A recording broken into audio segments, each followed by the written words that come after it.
大家好，我是 Omega。家里的布丁狗啊，买了3年多，一直用的是这种蜘蛛式的手机架，它就是软软让你折各种形状。它的缺点很多啊，一来呢挡了一个冷气口，二来呢杯架也占了一部分，杯子不好放。三来呢就是最大的问题，太软了，手机啊要放上去或拿下来都会觉得卡卡的，一不小心就把它弄歪掉了。那我也有考虑去找专车专用的手机架，那无奈呢，布丁狗实在太冷门了，市面上呢只找到一款专用的手机架，而且也不大便宜，所以呢迟迟无法下手。不过如果你有需要，我会把卖场链接放在影片说明。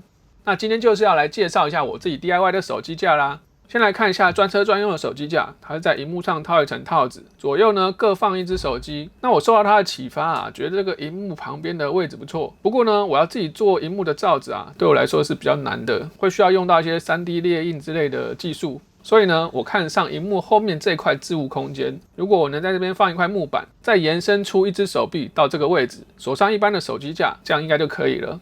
首先我拿一张 A4 纸。用指甲压出形状，做一个测量，再用巧拼切出一样的形状，再做一个手背，大概是这样。这是一个初步的模型来大概比对一下，看起来应该是 OK 的。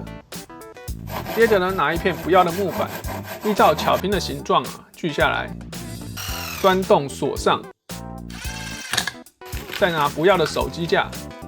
找出一个合适的，稍微修改一下，锁上木板，就完成了。放到车上呢，比对一下，会有一点晃晃的。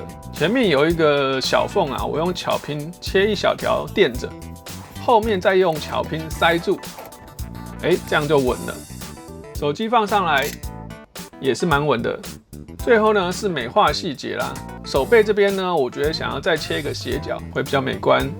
那整个呢喷上黑色塑胶漆，也可以再喷一层透明漆做一个保护。